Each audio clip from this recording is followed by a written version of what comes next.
Welcome to global channel Jayanthi Amirisetty tip and cooking ఛానల్కి స్వాగతం. కందిపప్పు కన్నా పెసరపప్పుతో వండితేనే సాంబారు సులువుగా ఉడికిపోతుంది. మన పిల్లలకి పెద్దలకి సాంబార్ అంటే ఎంతో ఇష్టం. మన ప్రతి ఇంట్లో సాంబార్ ఉంటుందండి. సాంబార్ ఉండని ఇల్లే ఉండదు. ప్రతి పండగకి కానీ కార్యానికి కానీ అన్నిటికి కానీ సాంబార్ ఉండాలా. ఎంతో పిల్లలకి పెద్ద అందరికీ ఎంతో నచ్చుతుంది. దీన్ని వండాలంటే ముందుగా కందిపప్పు అయితే నానబెట్టుకోవాలా, ఉడకబెట్టుకోవాలా. దీనికి ఎక్కువ సమయం పడుతుంది. ముఖ్యంగా కందిపప్పు ఉడకడానికి అధిక సమయం పడుతుంది. కాబట్టి ఇప్పుడు మనము పెసరపప్పుతో తయారు చేసుకుందాము. ముందర 2 గ్లాసులు టీ గ్లాసులు పెసరపప్పు తీసుకొని కాసిన నీళ్లు పోసి బాగా కడగాల. దాన్ని కడిగేసేసుకోవాలా. కొంతమంది వేయించుకుంటారు పెసరపప్పుని. వేయించుకున్నా కూడా బాగుంటుంది, వేయించుకొని కడిగినా కూడా బాగుంటుంది.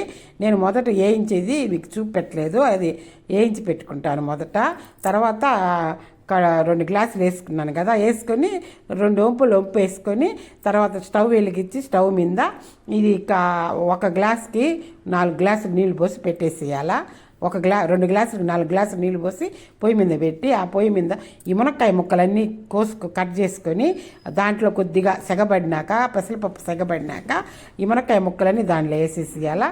దాంట్లో వేసిన తర్వాత బాగా తిప్పేసేస్తే అవి ఉడికిపోతాయి. పప్పుతోనే అవి ఉడికిపోతాయి. ఇది ఈజీ ప్రాసెస్ అండి. పెసరపప్పు సాంబార్ అంటే ఈజీగా అయిపోద్ది. ఆ మొక్కలు ఉడికిపోయినాక పక్కకు తీసి పెట్టుకోవాలా. పక్కకు తీసుకు అన్నీ మొత్తం పక్కకు తీసి పెట్టేసుకోవాలా. కొంతమంది సొరకాయ వేస్తారు, దోసకాయ కానీ సొరకాయ కానీ వేస్తారు.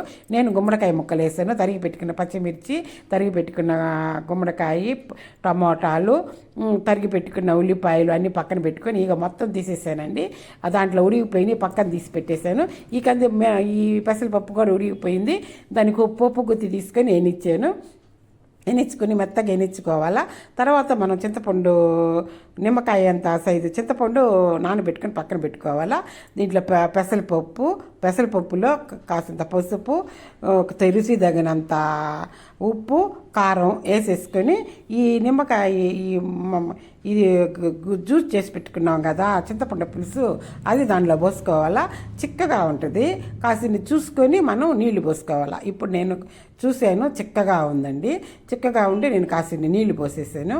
నీళ్లు పోసేసి నీళ్ళు పోసి ఇప్పుడు కాస్త నీళ్ళు పోసినాక బాగా ఇంకొద్దిగా మళ్ళీ నీళ్ళు తక్కువైనా నీళ్ళు పోసాను. బాగా సరిపోయింది. ఇప్పుడు సమంగా వచ్చేసింది. బాగా పాకం బాగా పెసరపప్పు సాంబార్ లాగా వచ్చేసింది.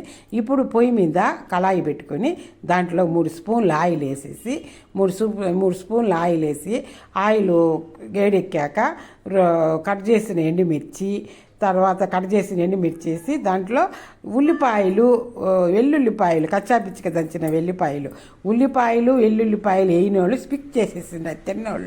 తినేవాళ్ళు వేసుకోండి. ఆవాలు, జీలకర్ర, మెంతులు ఇవన్నీ వేసేసి మినపప్పు ఇవన్నీ వేసి అవి చిటపటలాడిన తర్వాత తరిగి పెట్టుకున్నాం కదా ఉల్లిపాయలు పచ్చిమిర్చి ఈ ఉన్నాయి కదా గుమ్మడికాయ ముక్కలు అవన్నీ వేసేసి కొద్దిగా మగ్గనివ్వాలి. ఇవన్నీ పచ్చిమిర్చి, ఉల్లిపాయలు, గుమ్మడికాయ ముక్కలు ఇవన్నీ వేసేసి టమోటా ముక్కలు ఇవన్నీ మగ్గాలి బాగా. ఈ నూనెలోనే మగ్గిపోతాయి. దీంట్లో నూనెలోనే మగ్గిపోతాయండి ఈ ముక్కలన్నీ. అవి విడిగా ఉడకబెట్టబడలేదు, నూనెలోనే మగ్గిపోతాయి. ఎంత ఈజీ ప్రాసెస్ ఈ సాంబారు. తర్వాత ఇవన్నీ మగ్గిపోయినాయి. బాగా కలిపెట్టేసిన తర్వాత ఒక 10 నిమిషాలు అట్లా మూత పెడితే మగ్గిపోయినాయి. ఇవన్నీ మగ్గిపోయిన తర్వాత కలిపెట్టేసిన తర్వాత ఎంత మంచిది ఈ సాంబార్, చాలా మంచిది. బాగా పిల్లలు కూడా బాగా తింటారండి ఈ సాంబార్ని. అందులో గుమ్మడికాయ వేసాం కదా, గుమ్మడికాయ వేస్తే ఇంకా టేస్ట్. మీరు సొరకాయ వేసుకోవచ్చు, దోసకాయ ముక్కల్ని వేసుకోవచ్చు, ఏమైనా వేసుకోవచ్చు. నాకు గుమ్మడికాయ ఉన్నింది కాబట్టి అందుబాటులో గుమ్మడికాయ వేసుకున్నాను. ఇవి బాగా మగ్గిపోయిన తర్వాత ఈ సాంబార్ మగ్గిపోయినాయి బాగా. ఈ ఉల్లిపాయ ముక్కలు, ఈ గుమ్మడికాయ ముక్కలు, అన్నీ మగ్గిపోయిన తర్వాత ఈ కలిపి పెట్టుకున్నాం చూడండి ఈ సాంబారు, ఈ చింతపండు పులుసు ఇవన్నీ వేసుకొని ఈ పప్పు కలిపి పెట్టుకున్నామే ఆ పులుసు దాంట్లో పోసేసేయాలి. దాంట్లో పోసేసినాక మొత్తం ఈ పులుసు దాంట్లో పోసేసేయాలి. ఇది మగ్గిపోయినాయి కదా, ఈ మునక్కాయలు పక్కన తీసి పెట్టుకున్నామే, ఈ మునక్కాయలు కూడా దాంట్లో వేసేసేయాలి. ఉడికిపోయినాయి కదా బాగా, అవి ఉడకనక్కర్లేదు, దాంట్లోనే ఉడికిపోయినాయి. అవి అంతా మొత్తం కదుపుకొని మొత్తం కలిపెట్టుకొని తర్వాత ఈ ఉన్నాయి చూసారి కలిపి పెట్టుకున్నామే ఈ పులుసు దానిలో పోసేసేయాల. దానిలో పోసేసినాక 10 నిమిషాలు మగ్గనివ్వాలి, బాగా కాగనివ్వాలా. బాగా కాగనిచ్చి ఇంగ వేయాలండి. సాంబార్ కల్లా ఇంగవ కదా టేస్ట్, ఇంగ వేయాలా. ఇంగ వేసేసి ఇదంతా కలగబెట్టి ఇదంతా కదుపుకొని మొత్తం కలుపుకొని మొత్తం ఇంగవ కలిసేంతవరకు కలుపుకోవాలా. ఇంగువ పొడి కన్నా గడ్డ ఇంగువ బాగుంటుంది, టేస్ట్ మంచి వాసన, గుమ్మలాడుతుంటుంది. ఇప్పుడు ఇంగువ పొడి వేసినా కూడా గుమ్మలాడుతుంటుంది. ఈ గుమ్మలాడే సాంబారు, పెసరపప్పు సాంబారు రెడీ అయిపోయింది. దీంట్లోకి సన్నగా తరిగి పెట్టుకున్న కొత్తిమీరని వేయాలా. కొత్తిమీరని వేసి ఇదంతా కలుపుకోవాలా.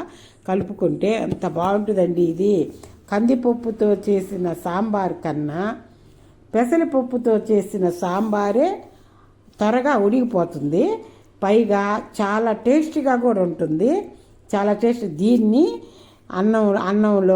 అన్నంలో ఉప్మాలో ఇడ్లీలో దోశలో కూడా తింటారు చాలామంది, వేసుకుంటే చాలా టేస్ట్గా ఉంటుంది. ఒక్కసారి ఈ స్టైల్లో చేసి చూడండి, మీకే తెలుస్తుంది అంత రుచిగా ఉంటుంది ఈ సాంబారు.